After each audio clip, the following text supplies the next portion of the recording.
Assalamualaikum warahmatullahi wabarakatuh. Kembali lagi di channel Guru Muda Project bersama saya Vicky Rivaldi Nugroho. Hari ini kita akan membahas materi mengenai kisah Nabi Muhammad bab 5 untuk pelajaran pendidikan agama Islam kelas 7 tingkat sekolah menengah pertama. Seperti biasa, sebelum kita melaksanakan pembelajaran, mari kita berdoa agar pembelajaran kita semakin bermanfaat. Berdoa dimulai.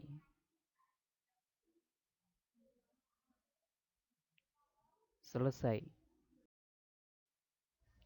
Pada kesempatan hari ini, kita akan membahas 4 bab atau 4 tema. Tema yang pertama adalah tentang kelahiran Nabi Muhammad, kemudian masa kecil Nabi Muhammad, yang ketiga, masa di mana Nabi Muhammad diangkat menjadi rasul, dan yang terakhir, masa beliau berdakwah di Mekah. Kita mulai dari kelahiran Nabi Muhammad. Mari kita mengenal kekasih Allah. Nama beliau Muhammad bin Abdullah bin Abdul Muthalib.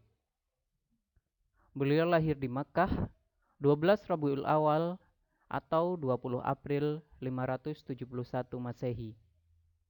Orang tua beliau adalah Abdullah bin Abdul Muthalib, ayahnya, kemudian Siti Aminah, ibu beliau. Di antara keluarga beliau antara lain Abdul Muthalib, kakek beliau, Abu Thalib, paman beliau, Ali bin Abu Thalib, sepupu beliau. Kita lanjutkan pembahasan mengenai masa kecil Nabi Muhammad. Ayah beliau meninggal saat beliau masih berusia 6 bulan di kandungan. Kemudian ibu beliau meninggal saat beliau berusia 6 tahun. Jadi, sejak kecil Nabi Muhammad sudah ditinggal oleh ayah dan ibu beliau. Saat bayi, beliau diasuh oleh Halimah Sa'diyah dari Banti Sa'ad, kabilah Hawazin. Beliau diasuh sampai usia 5 tahun. Setelah diasuh oleh Halimah, karena ibu beliau sudah meninggal, beliau kemudian diasuh oleh kakek beliau yaitu Abdul Muthalib dengan penuh kasih sayang. Namun, kakak beliau akhirnya juga meninggal saat Nabi berusia 8 tahun. Jadi, Nabi Muhammad itu diasuh oleh kakek beliau hanya sekitar 2 tahun. Setelah kakek beliau meninggal, beliau diasuh oleh paman beliau yang bernama Abu Thalib. Saat diasuh oleh Abu Thalib, Nabi dikenalkan bagaimana menjalani kehidupan, mulai dari membantu paman beliau menggembala ternak sampai berdagang. Jadi di masa pengasuhan oleh paman beliau ini, Nabi Muhammad itu banyak belajar tentang kehidupan, bagaimana caranya hidup, bagaimana caranya berusaha, bertanggung jawab, sabar, dan lain sebagainya. Dari berdagang dan mengembala ternak, beliau mendapatkan ilmu yang sangat banyak. Kita lanjutkan materi ketika beliau diangkat menjadi Rasul. Beliau mulai resah dengan perilaku penduduk Makkah saat itu yang semakin jauh dari kebenaran. Akhirnya, di tengah keresahan tersebut, beliau memutuskan untuk melakukan uzlah atau berdiam diri di Gua Hiro. Pada saat uzlah tersebut, tepat pada tanggal 17 Ramadan, beliau mendapatkan wahyu pertama berupa 5 ayat, yakni Quran Surat Al-Alaq ayat 1-5. Wahyu ini menandakan bahwa beliau dipilih dan diangkat menjadi nabi dan rasul. Wahyu pertama ini begitu berkesan bagi beliau, karena wahyu ini merupakan pertanda bahwa beliau sudah dipilih, dan beliau bertanggung jawab untuk menyampaikan firman Allah kepada kaumnya. Namun, setelah wahyu pertama turun, malaikat Jibril tidak muncul lagi untuk beberapa waktu yang lama, hingga Nabi Muhammad pun resah. Di tengah keresahan tersebut, akhirnya beliau memutuskan untuk kembali ke Gua Hiro untuk melakukan uzlah.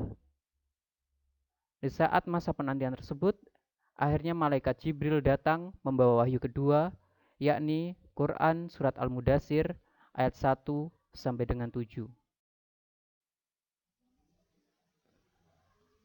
Kita lanjutkan materi mengenai dakwah beliau di Mekah.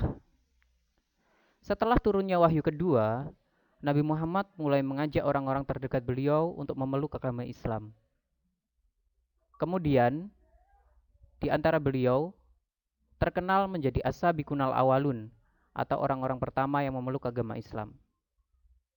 Di antaranya Siti Khadijah, Abu Bakar, Ali, Zaid, dan Ummu Aiman.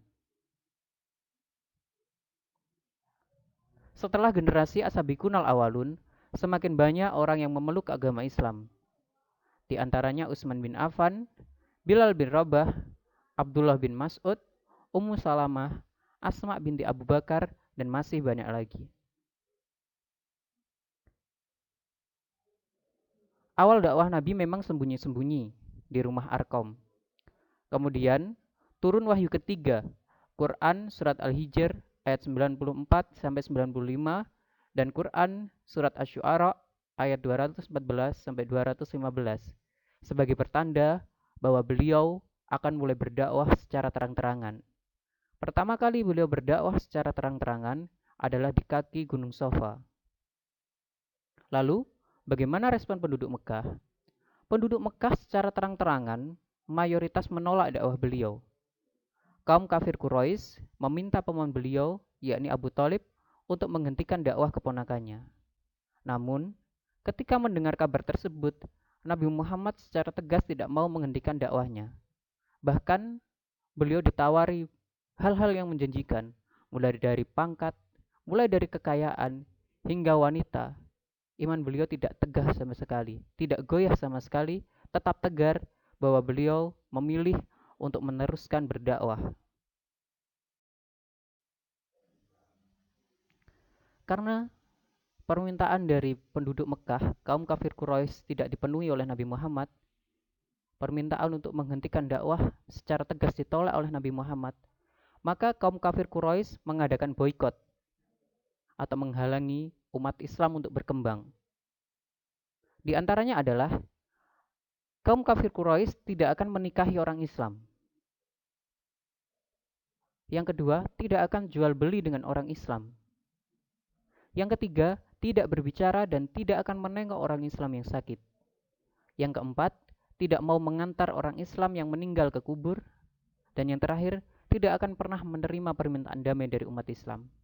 Itu tanda bahwa kaum kafir Quraisy pada zaman itu secara tegas ingin ke umat Islam itu semakin terkucilkan, semakin terpojok, sehingga mereka tidak lagi meneruskan dakwahnya, tidak berkembang.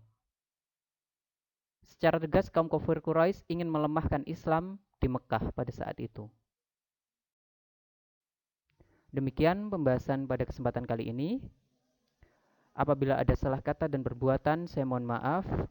Semoga apa yang kita pelajari pada hari ini dapat memberi manfaat bagi kita semuanya. Akhir kata, wallahul muwafiq ila aqwamit thoriq. Assalamualaikum warahmatullahi wabarakatuh.